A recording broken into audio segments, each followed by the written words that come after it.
Good morning, everyone. I'm Arun Upneja, Dean of the School of Hospitality Administration at Boston University. I would like to welcome all the undergraduate, graduate students, faculty, staff, and particularly our industry colleagues who are joining us today morning. I know it has been 9 long months of Zoom discussions and conversations and meetings, and I'm also zoomed out like everyone else, but we did want to conclude 2020 with a bit of a silver lining for Boston and New England and the hospitality landscape in our region. And we thought it was important to share this information with regional, national, and global colleagues, and to hear directly from the professionals who mean so much to BU Hospitality and our program. A bit of housekeeping: if you have any questions throughout the conversation today, please do put it in the chat, and Professor Leora Lanz will try to work it into our program and ask with our panelists. So please feel free to put down any questions you may have. So without any further ado, I would like to introduce our moderator, Skift hospitality reporter, Cameron Sperance, to take it from here and introduce our panelist. Cameron, please take it away. Thank you, Dean Upneja. Good day, everyone. I'm Skift hospitality reporter Cameron Sperance, and welcome to Boston University's New England Lodging Year-End Update. I'm joined today by Rachel Roginsky, owner and principal at Pinnacle Advisory Group, a hospitality consultancy and advisory firm she founded in 1991. Just to tell you a little bit about Rachel, with 35 years of hospitality experience, she's participated along with her consultancy work in numerous litigation assignments, providing extensive experience for litigation support and expert testimony. And she is also a major help to me with data when I am frantically on deadline. Stonebridge Company's Chief Investment Officer, Jim Luchars, is also here with us today, who oversees all new acquisition and development growth initiatives of the company. And prior to Stonebridge, Jim was a principal with AEW Capital Management in the firm's Opportunity Fund Group. Over the course of his tenure at AEW, Luchars was involved in over $3 billion in hotel and commercial real estate in Europe.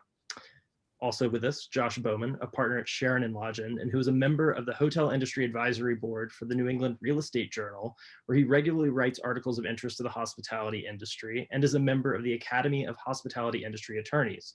Josh has been listed in the Best Lawyers in America and Massachusetts Super Lawyers.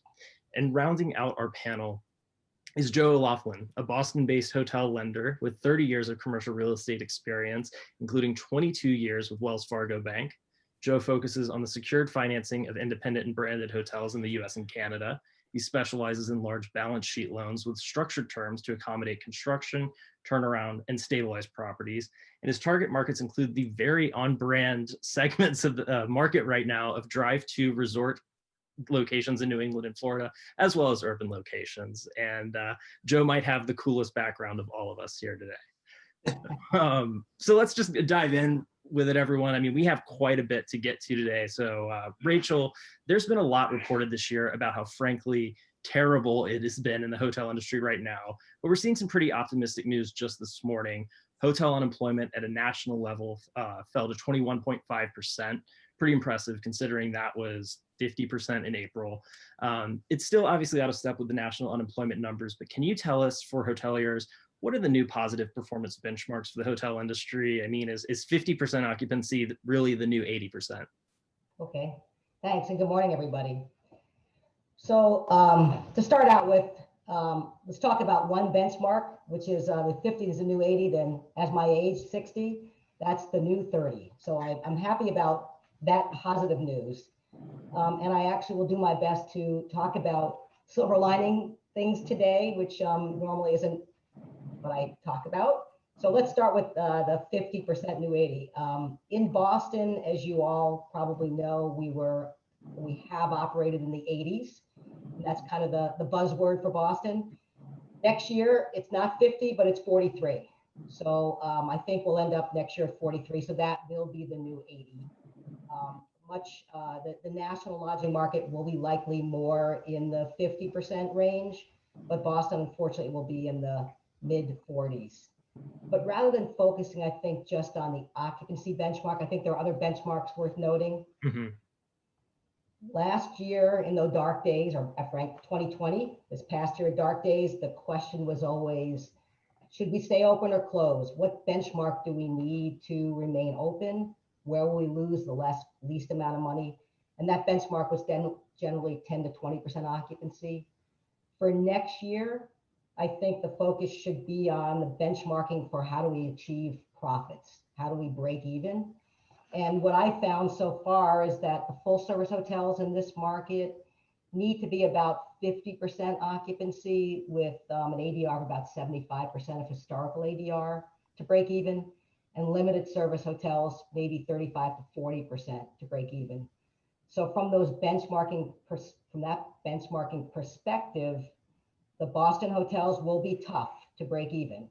But for those leisure destination markets in New England, I think they can meet that benchmark of 35 to 40%. And I do think that way they can show break even. So that's the positive news.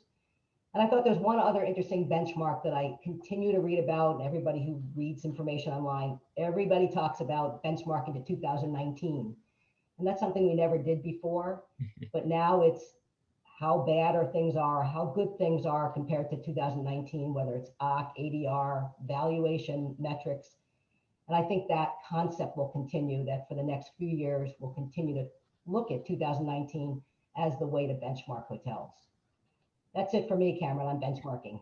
Great. Well, Jim, I want to bring you in here. I mean, for Boston and greater New England, where are there pockets of demand right now, especially as we're moving further away from that peak summer travel season and getting closer to winter when normally you would be relying on corporate travel?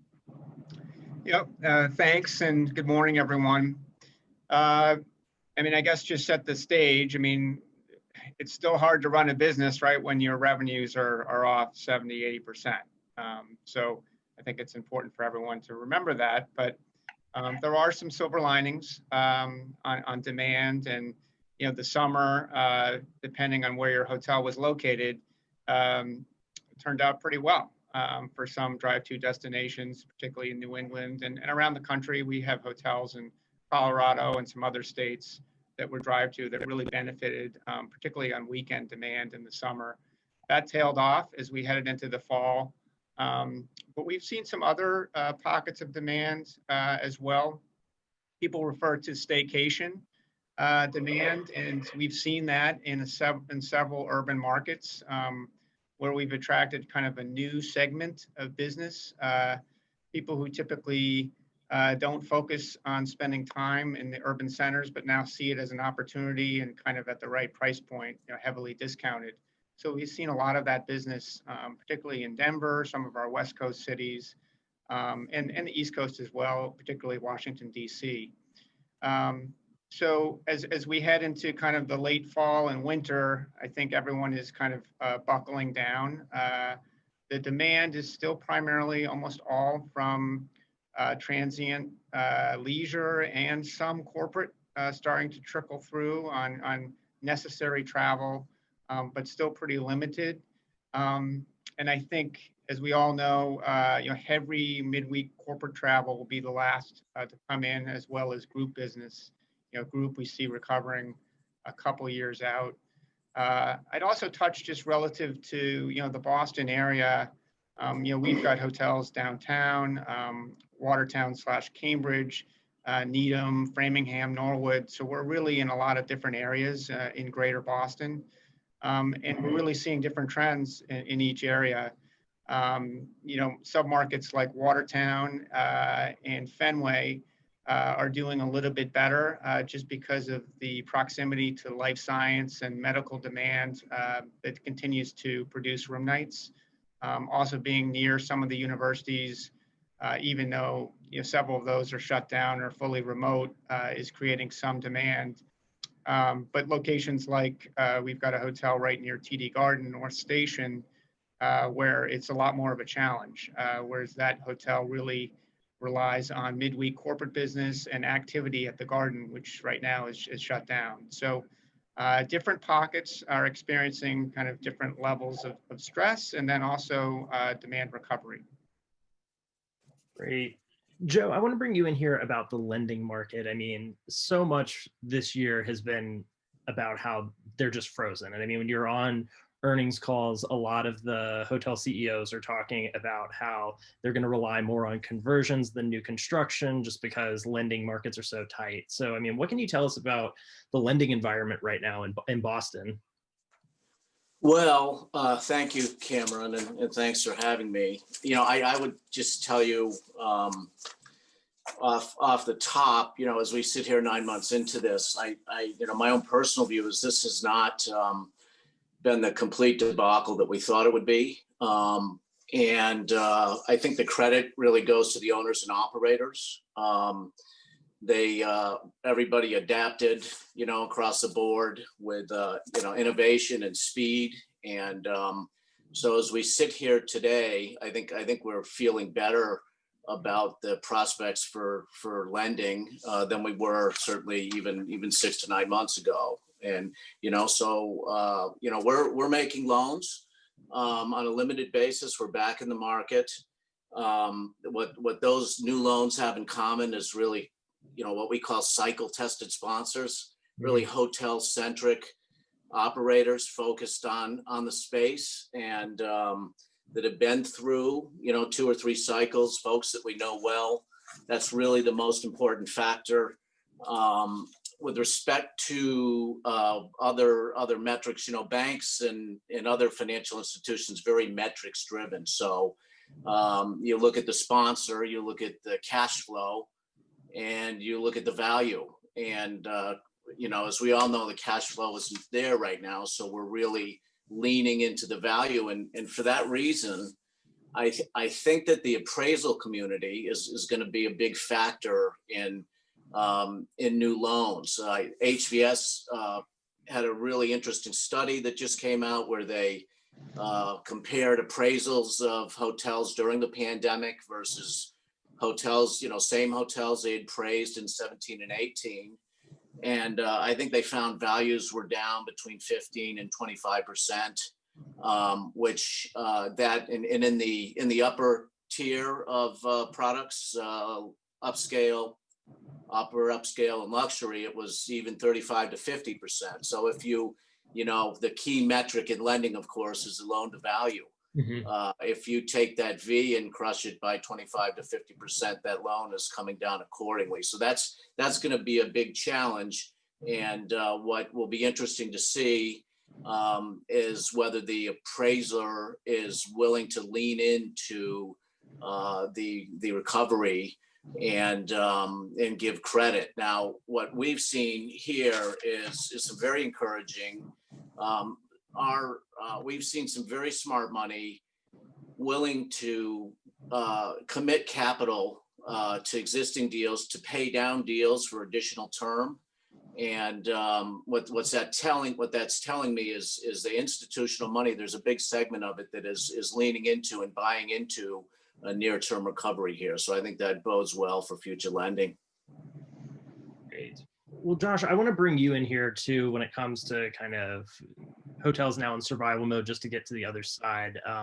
Something a little unique we've seen certainly in Boston is just, we always hear about the eds and meds segment, just given how many universities are here, the want to bring as many students back as possible, but socially distanced.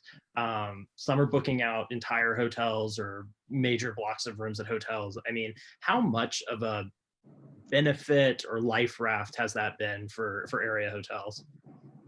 Well, thanks, Cameron. You know, I really focus on the middle market. So, you know, my clients, a lot of them, they're not backed up by, you know, the public markets or, you know, huge private equity funds. They're sort of privately held companies. And we're now in the position where capital calls are going out, you know, often for the first time. You know, some of these clients have owned hotels for decades and have never, you know, had to go to their private investors and ask for capital. And a lot of them just don't have large amounts of cash reserves. So I can tell you that my clients who have gotten business from universities, it has been absolutely life-saving. I mean, I've had clients say to me, I don't know where I would be without this business from the universities. The universities are showing up, sometimes kind of out of the blue, because there are these events and these spikes that nobody could foresee, and they're booking, 2-3 floors in the hotel through December, and they're writing a check, that day. I mean, I've had clients call me on a Wednesday or a Thursday saying, we need some help with a group booking agreement for a university. And I, as a lawyer, I get all, worried. I remember what I was like when I was in college, and, God help the owner of the room, if I was in there with my buds. And so I start to worry about, covering up the smoke detectors and, all kinds of shenanigans. And they call me back a few hours later and say, they're going to sign it. They're going to give us a check tomorrow. We need to sign this contract. And, I do the best I can, obviously, for my clients, but it's absolutely life-saving for these hotel operators. And, a lot of the rooms aren't being fully utilized. The universities are just buying the rooms. They're keeping them for quarantining, for social distancing, for if somebody's friend tested positive and they need to just get out of the room for a while. So the impact is not terrible. The brands are working with the franchisees. I don't see a lot of stigma, attached to this kind of thing. I think that in 6 months, nobody will even know that the hotel was used in this way. And so I see it's a no-brainer, and there's nothing but upside for the hotel owner operators. How long are these deals structured for? I know when we were talking about this at the end of summer, most people were thinking of this as a end of fall semester 2020 type thing. Obviously, we're seeing a second surge right now. So, I mean, are you seeing any of these deals now extending into spring semester? Yeah, I am. I mean, I think that there was sort of a wink and a nod early on that this will probably be extended into the spring. And now I'm seeing checks getting written going out to May. I'm seeing contracts get extended out to May. I think the universities know that they're going to need these rooms, and they're extending the contract. Rachel, I want to bring you in here. I mean, those types of deals, are they reflected at all in occupancy rates in the city right now, or have you noticed any impact that has had to? Yeah, Kevin, I'll throw out a couple of data points. This past fall, there were in Boston and Cambridge. So first of all, there's about 50 colleges and universities in the greater Boston area. So everybody needs to recognize that that segment of demand was pretty good for many hotels in Boston and Cambridge. I don't think hotels thought about that enough when the pandemic hit, because they do generate a lot of business. And they also generate demand during our peak season here in Boston, spring and fall. So it was not only the demand, but the rates were pretty high because of the compression nights. So it was a big segment, a big loss for the hotels. On the flip side, since this is about the positive news, this past fall, about 1,400 rooms were contracted with the universities. And that's about 5% of all available rooms in Boston and Cambridge. So it's a pretty big number that relied upon that business. And the rate actually came up to about $100. So, to me, it's a win-win. Colleges got what they needed to accommodate students, and the price point was reasonable for hotels. Like Josh just said, hotels who took that business are now happy they took that business. And frankly, I think students are pretty happy. I have some college kids, and if they could stay at a W hotel, I think they would have done it. Not to mention W is one, but that's just the idea that you could stay in a nice hotel. So I think it was a win-win, and I expect to see this again next semester, which again, hotels will benefit. It's a profitable number for them to run at that rate and that occupancy level. So I think that's the upside for the local hotel community. Absolutely. I've walked by the Westin Copley and been elated to see its lights go back on, but also green with envy, wishing I could have had a corner room looking out at the Charles as a college student, but maybe that's just me. Joe and Josh, I want to bring you back in to talk about, if you're a hotel owner and you don't have that kind of deal as a tailwind through the recovery, I mean, what rescue capital is out there? I mean, are lenders being flexible? Is there something else entirely that can hopefully get you through the next couple of months while we're waiting for stimulus, relief, vaccines, all of the above? Sure, Josh, I'll go first. It's a really relevant question because clearly the issue for the next 6 months is liquidity, and in many cases finding the liquidity to keep the doors open, and just a very critical time. So there's no shortage of debt fund and rescue capital options. They're expensive. I think the issue with the debt funds is, I think traditionally the business plan, a debt fund loan would be 6%, right? Which I think a lot of folks would jump at to refinance at 6% or to finance it all in this market.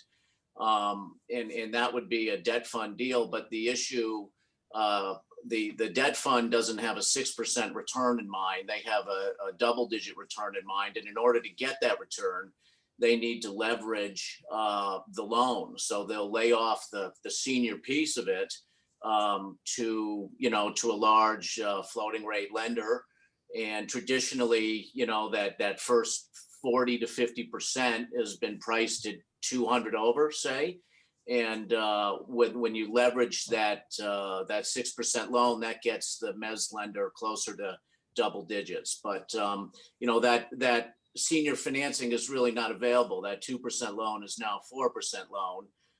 The senior lenders have to charge more, and the mezz lenders have to charge for more. So now you're into an 8.5%, 9% loan, which is just untenable for a lot of folks when you're not even breaking even before debt service. So any of those options really, you have to be a short-term solution. Mm-hmm. And that's kind of the state of the market from my view. Josh, how about you? How are you advising clients in this matter? Well, I just wanted to note that, you asked Joe two questions. One was the flexibility of the lenders, and the second was rescue capital. And he hit the second one. But just to talk about flexibility of lenders, first is that lenders are kind of all over the map on how flexible they're being. I think that in the middle market, it's a lot scarier right now for the lenders, I think, because they haven't lent money to, again, these big private equity funds or life insurance companies, or these companies with a tremendous amount of liquidity. And we are seeing a fair amount of forbearance. Certainly, interest-only arrangements are commonplace. Some forbearance is commonplace. We're starting to see, lenders do not want these assets back. That's very clear. We're starting to see some note purchases and sales. I think that, I haven't seen that many actual write-downs from a lender, to the borrower, to give the benefit of the write-down to the borrower. But we are seeing some note sales. I think that will be accelerated, in 2021. But the lenders are being as flexible, I think, as they can be under the circumstances. As far as rescue capital goes, I agree with everything that Joe has said. I mean, I'm seeing just a tremendous amount of capital that's available. It is incredibly expensive, especially for the middle market type operators. You're talking pref equity, where you're going to be giving every nickel to the pref lender until they get a high teens IRR. So they're going to be looking to get paid based on refinances and sale proceeds. They're not really a traditional lender. And then they may even be taking equity above an 18% IRR. So that's really the sort of, desperation type capital.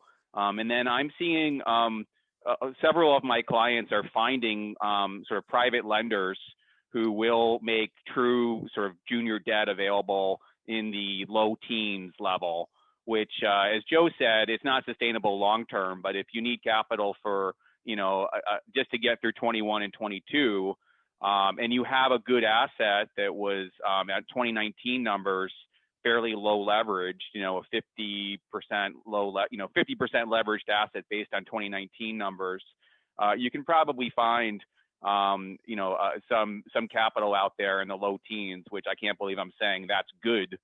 But, if it's between that and bankruptcy, then obviously that's what you do.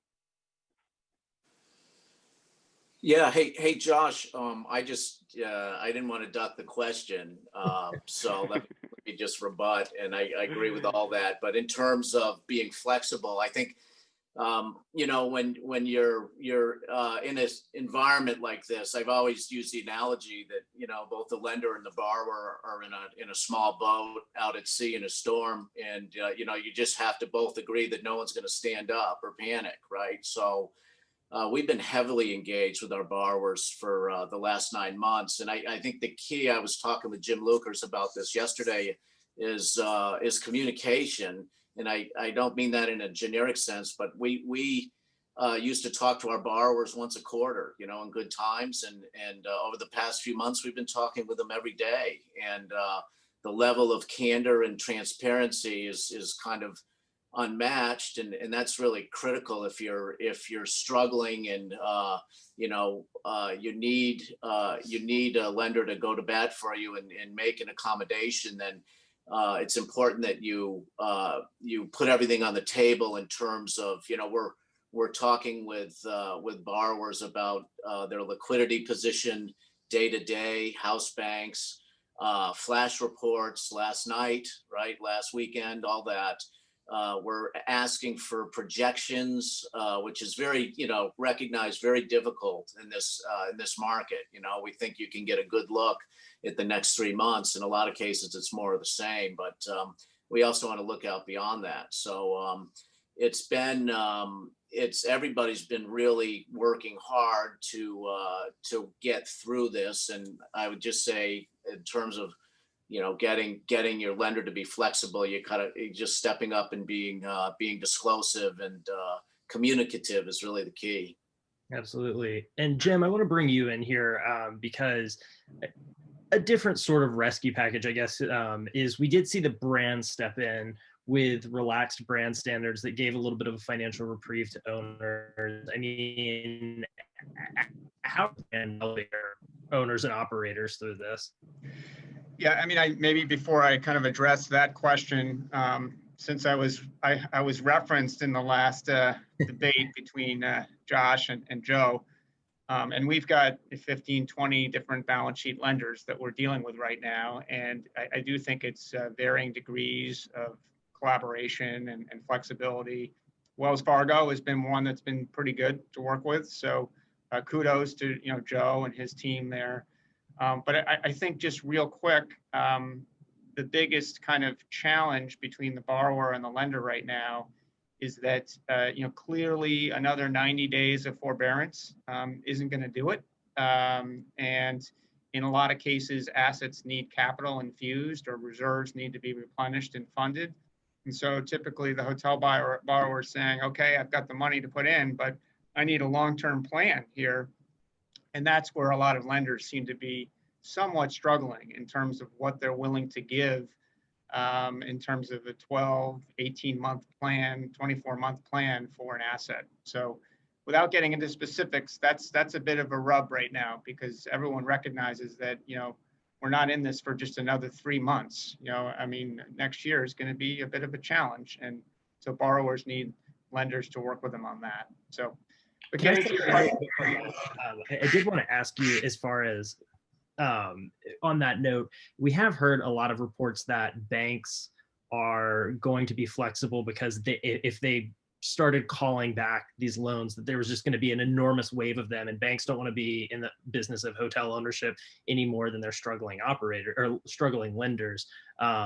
Is that maybe not as much of the case as is being reported? No, I think that's the case. The banks, lenders, they don't want to own hotels right now, because if they own a hotel right now, typically, particularly if it's an urban property, they're going to be funding expenses. They're going to be making protective advances and carrying that asset. And, there aren't many lenders that want to be in that position. And if they've got a good borrower, a good sponsor, that just got caught in COVID, like everyone else, they want to work with them and figure out a way for them to infuse capital. But the balance is, and one of the challenging dynamics right now with borrowers and lenders is recognizing how long are we in this for? And even with the vaccine, and that's terrific news. I mean, it's going to take a long time for the general population to be vaccinated and really traveling again and actively traveling in corporate and group after that.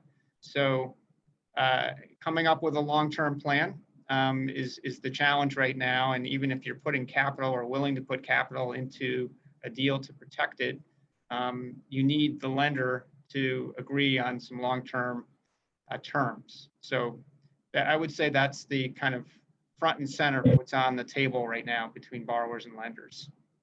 Got it. Lenders don't want to own hotels right now. They want to work with borrowers and figure out that's a last resort. So, quickly to your question on brands, I mean, out of our 64 properties, we've got brands with Hilton and Marriott and IHG and Hyatt, and kind of ranges a broad gamut from select service to luxury. And we're finding that the brands are being very cooperative, collaborative, trying to work with owners on solutions, trying to adapt to this operating model that we've had to kind of squeeze down and make as lean as possible to survive through this. And it's been an interesting process to go through with the brands in terms of assessing typical standards, whether those standards even get measured, today, and with the larger brands. I mean, that's all on hold. There's no real measurement that's being kind of acted on right now in terms of QA or quality standards. And then there's certain standards that just are being challenged right now by owners in terms of, do I need to meet this standard? And what is it going to be going forward as we kind of start to come out of this? What's the breakfast standard? What's the standard on cleaning rooms? Right now, I think in all hotel rooms, you're just cleaning on checkout. So the question is that something that should be carried through and become a permanent change? This is a bit of a debate between owners and brands right now. Should the guests be allowed to choose, if they want their room cleaned more than just, when they arrive and upon checkout, should they have to pay for it a la carte?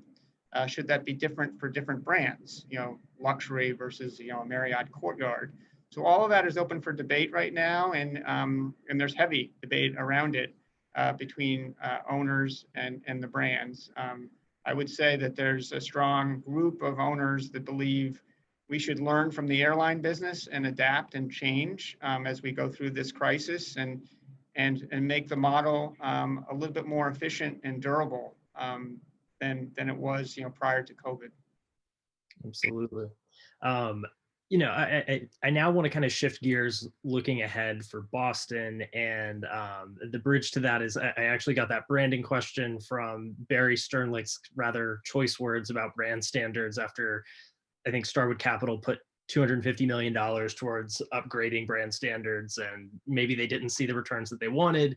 But on that same call, he actually highlighted Boston as pretty much the one major US city that he was very optimistic about on the recovery and its ability to bounce back from this quicker than others. I don't want to name names, but I mean, just infer what you will.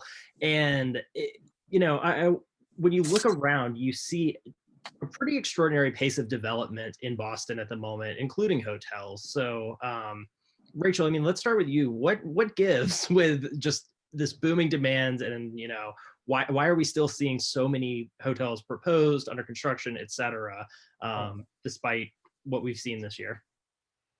Well, I guess I'm not one to challenge Barry Sternlicht, but if he were on the panel, I probably would.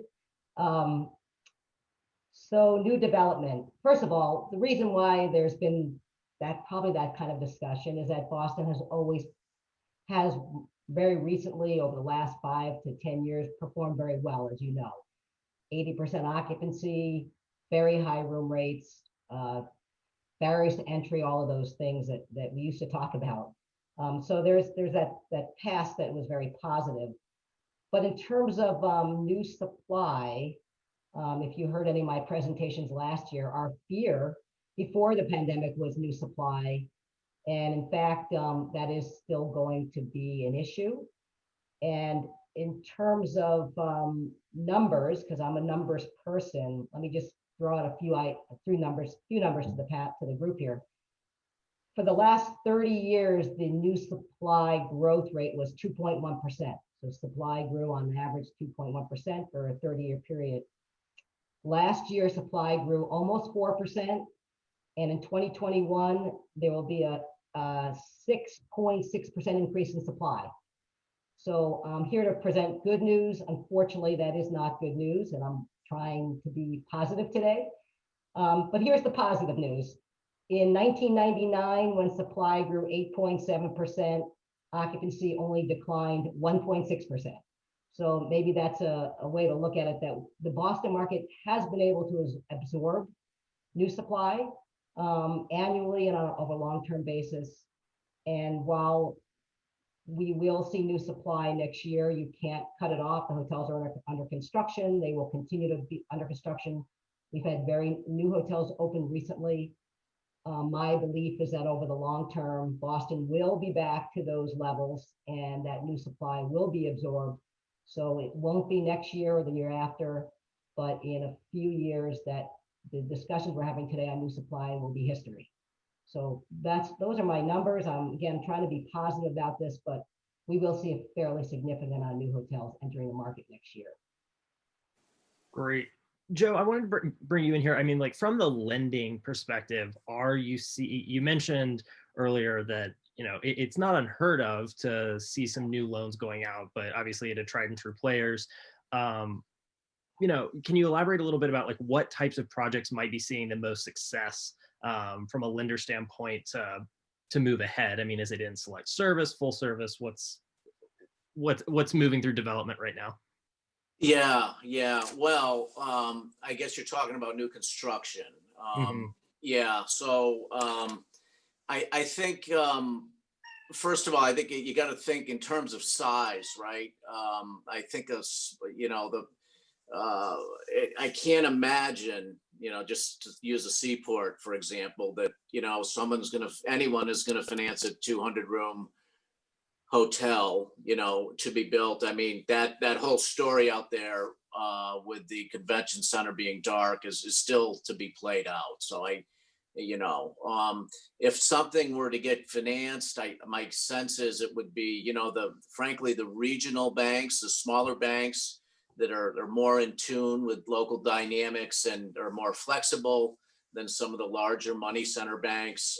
You know, for smaller deals, if there's a need for a hotel, I mean, you know, I think you have to look hard about, does any market really need a new hotel? Not now, of course not right now, but in a year or 2 years, right? And, you know, Rachel was mentioning a project over at Harvard, significant mixed use project. I mean, something like that would be interesting, where the hotel was part of a larger captive development with a big institutional sponsor, right? Something like that would be interesting. But I think, you know, I candidly have not seen a construction loan request for 9 months. And even before the pandemic, that, you know, the supply issue was really holding things back. And that kind of solved itself, right? No one's really talking about new supply anymore, right? Definitely. Yeah. So I have a question. If you don't mind, I can ask you a question, Joe, because we are seeing developers coming back, and what they say generally is, we're not worried about next year, the year after, but if we start planning now, we want our hotels to open in 2024 or 2025, and we all believe that this will be behind us. Do you buy that? Do you, as a lender, do you start looking now for capital debt for 3 years from now? Yeah. I think some of that goes back to my earlier point about, where does the appraisal come in? Because, in any regulated institution, you're going to be held to a LTV, a reasonable LTV. So if something were to get financed, it would be, I think and we've seen this in loans that have gotten done on stabilized projects, I forget, I would say 65, 70 is now 50, right? And so advance rates will be down. And I think for something like that to get done, you have to have a big liquid sponsor, someone that really is borrowing the money, not because they need to, but because it's just a better use of their capital elsewhere, right? And someone that has the ability to fix a problem if it doesn't work out. And I guess I'm talking about a traditional recourse loan. So that kind of narrows the field a little bit. I just haven't, to be candid, we've all had our heads down here for 9 months working on our existing book. And it's only recently that we begin to think about new opportunities. But, the construction opportunities, I just haven't seen them. I haven't, and I really candidly haven't thought that much about them, But as I mentioned earlier, I just think it's a good sign that we're seeing larger, more institutional borrowers step up to get additional term. And I do believe that the recovery will come sooner than expected. That's my own personal opinion based on, 2 or 3 of these cycles. Joe, as a follow-up, and not to keep you on the hot seat for too much longer, but the other thing we keep hearing about are conversions over new construction, and I think a lot of the bigger brands are salivating over the idea that they're going to get independent hotel owners to take on a brand flag. Are lenders going to be more hospitable, pardon the pun, for that kind of deal? And is that where we should expect to see the most transactions from lenders come from over the next couple of years? Because those still take money, just not as much as a new construction project. Yeah. Are you talking about a branded deal over an independent? Yes. Yeah. Everybody has their own view on that. And I think the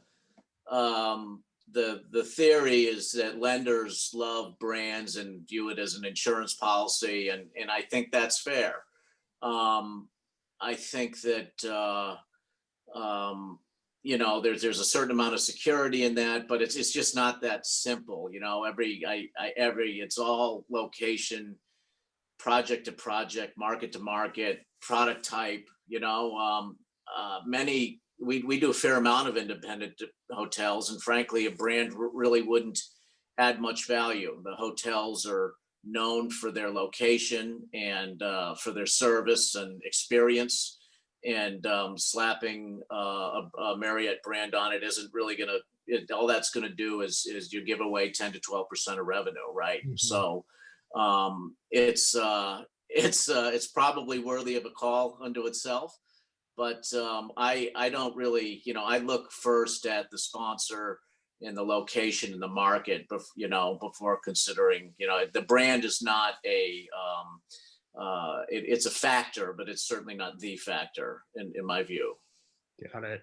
Jim, I want to bring you in on this. I know a lot of people are expecting lean and mean to be kind of the mantra of the operating models for a hotel coming out of this. What are you seeing, especially as it relates to labor? Because I know that's pre-pandemic, that was always kind of the topic du jour of bringing down costs. So, is this going to cause any drastic shift in how we run these hotels? It's a tricky question, and I think all of us have been devastated by the millions of associates who have been laid off or furloughed, through the crisis.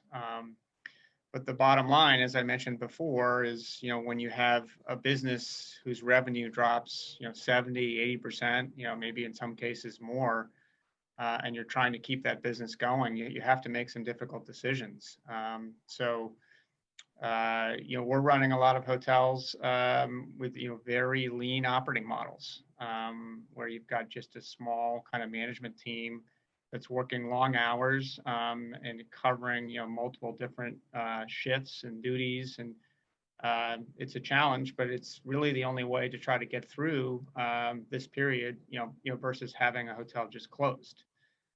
So in terms of kind of long-term changes to the operating model, I mean, I mentioned, brand standards. I mentioned housekeeping, and that's something that's kind of open for debate right now between owners and brands. And I think we were kind of already heading in the direction where hotel guests, for environmental conscious reasons, could elect to, not have their room cleaned. If they're staying at a hotel for multiple days, I think kind of the conversation has kind of gone beyond that, where, should it be kind of an a la carte decision where a guest can elect to have their room cleaned, so however many times, and just pay for that a la carte. And so that's something that could change the operating model a bit, particularly since housekeeping is a big portion of your labor typically in a hotel. I also think the food and beverage model will be interesting to see how that evolves and comes out of this. I think it will recover mostly, but will the brands continue to kind of give away breakfasts at varying degrees, buffets, this and that? How will that change coming out of COVID? I think there will be some changes. So those are all elements that people have been focused on as we're trying to kind of work through the crisis. Wait, Josh, I want to bring you in here. I mean, as far as conversations with your clients, what are you hearing, both on the labor front, but also kind of operational models on the upside of this? Are you expecting anything drastically different, or legacies from the pandemic to stick around? Hopefully, once we're all cured of this.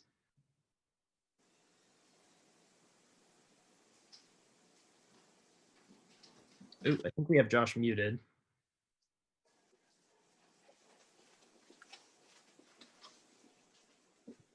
Let's see.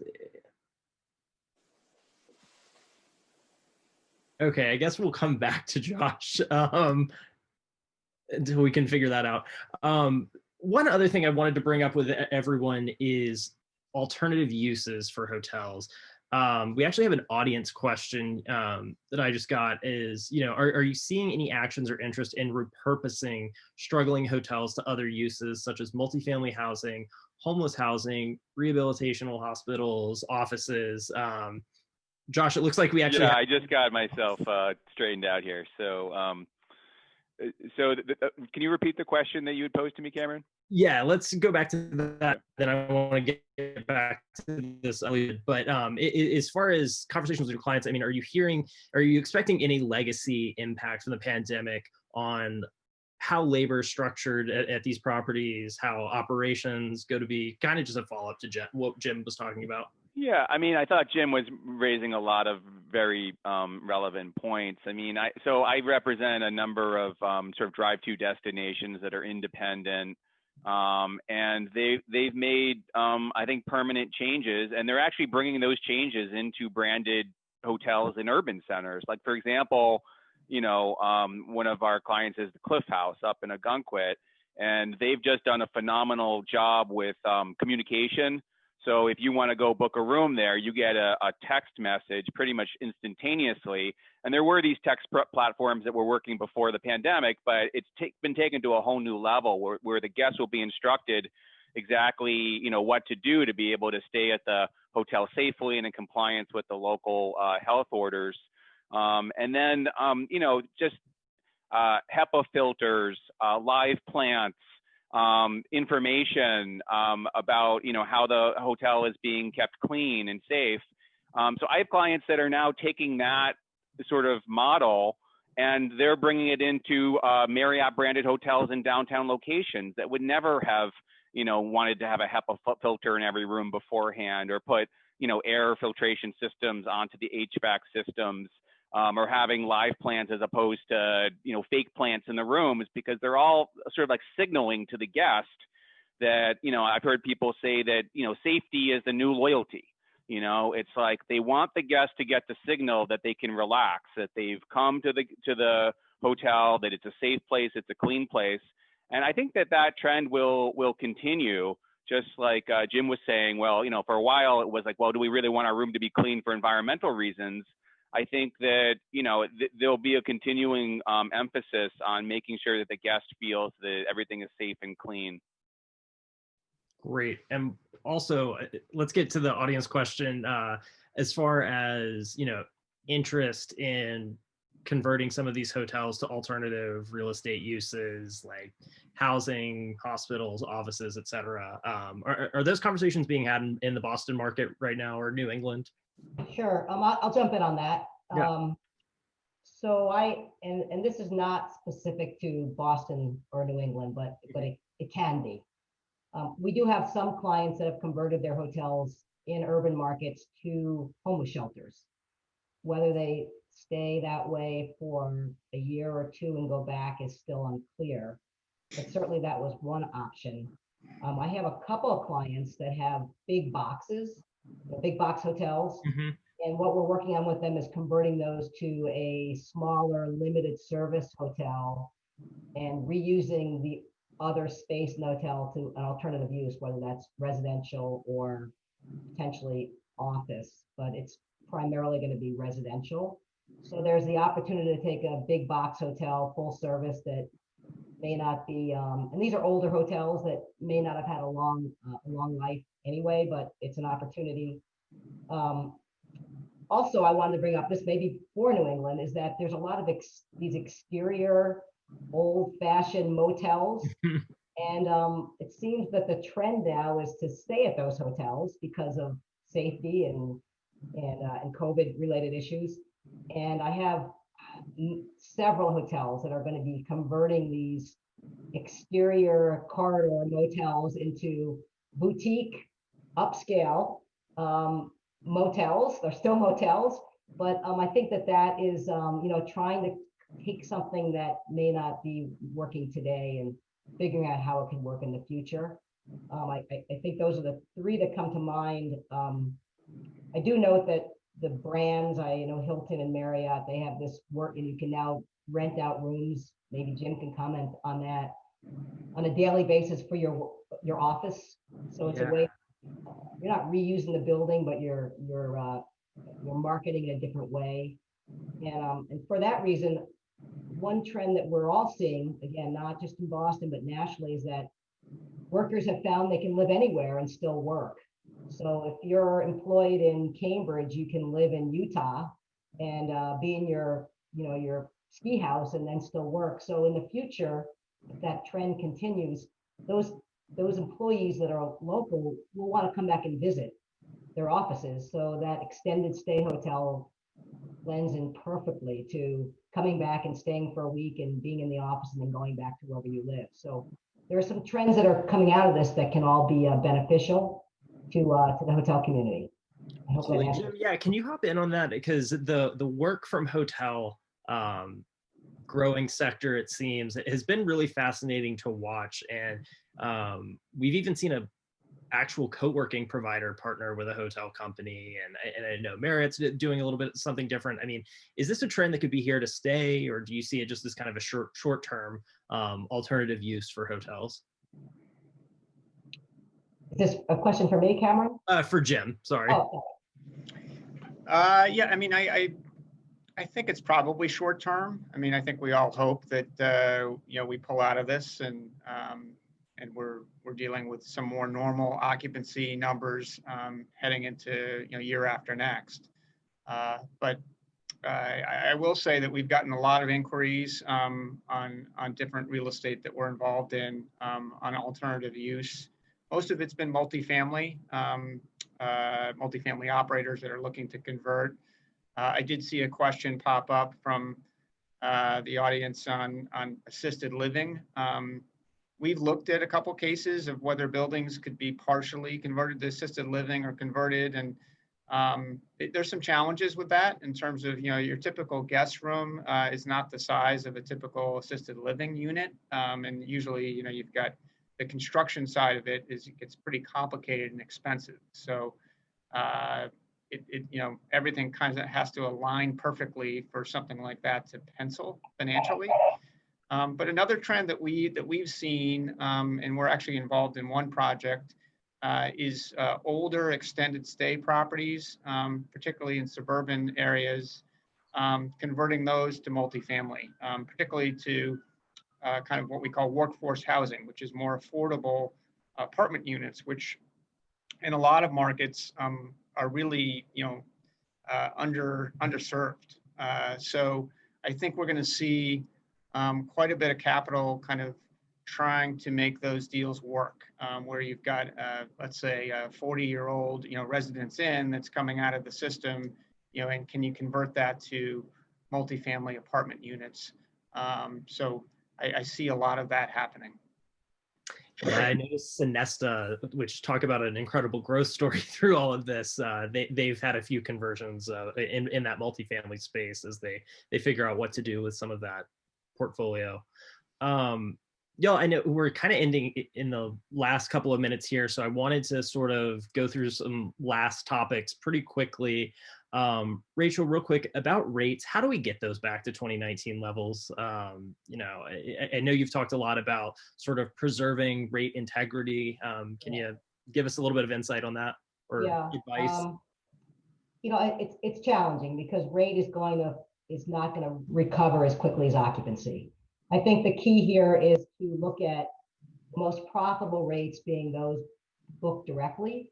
So if you still have to offer a discount, which we do, which we'll have to do, at least if they're direct bookings, they're more profitable business. You're not paying for the OTA rates, OTA costs.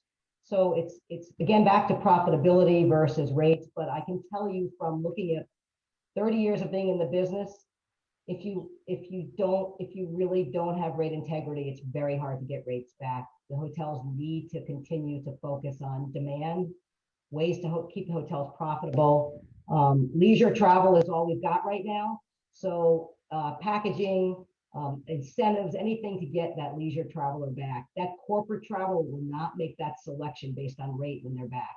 They're going to come back without much concern for rate. So in the future, it's going to be for the next 6 months, it's just getting the hotels occupied without discounting too much.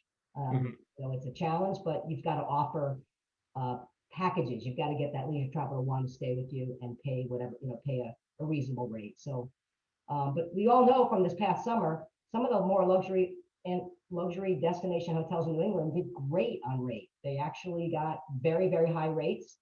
And so the leisure travel will pay if you target it correctly. I know we're running out of time, so I'll end it at that.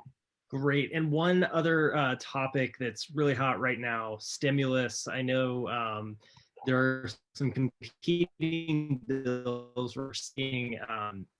It appeared that at least sort of the base asks of the hotel industry, liability protection, second draw PPP, are in even the slimmed down bill compared to the bipartisan one. I mean, what's sort of the general outlook of the stimulus bill? Josh, Joe, let's start with you, and then Jim, I'd like to close with you. Well, I don't like to make predictions about what the government's going to do because the easiest prediction is that they're just not going to do anything. But it does appear that there's $908 billion stimulus package that there's some serious talk about it getting passed before the end of the year. It's got $250 million of PPP in it, which would be substantial. That would be a huge benefit and would go a long way. I think the Main Street lending program has been not very useful, not very effective. They probably only lent about 10% they got $600 billion. They've only lent out $60 billion. And I'm working on several of those deals, and the lenders just don't know how to put the money out. They don't know how to document it. They don't know how to do it. And Mnuchin has said he's going to end it by the end of the year. So I don't think that that's going to be available. Those are my thoughts. Got it. Joe, real quick, and then Jim, you can close us out.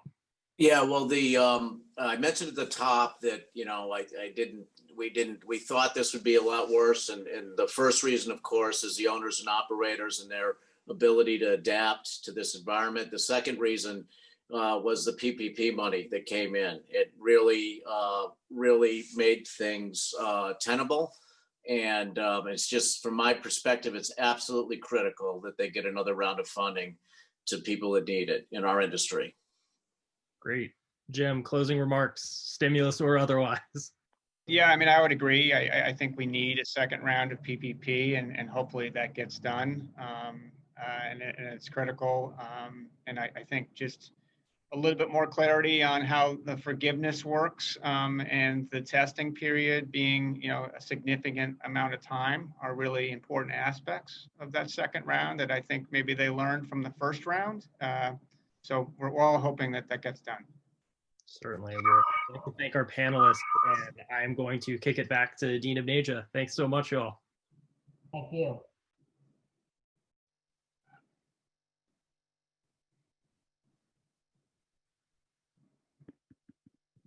Dean Upneja, you're on mute. Okay, I'm no longer on mute. Thank you. Thank you, Cameron. And I'm absolutely ready to cheer for a second round, which our industry really, really needs. I hope everyone enjoyed the session today, and I would like to thank our moderators and panelists, Cameron, Sperance, Josh Bowman, Jim Luchars, Joe Lodgen, and Rachel Roginsky, who initiated the session today. Like everyone, I'm hoping for better times for Greater Boston and New England. In the meanwhile, I wish everyone a happy and a healthy holiday season. Stay safe and be on the lookout for more industry conversations presented by BU School of Hospitality Administration in 2021. Thank you. Bye-bye.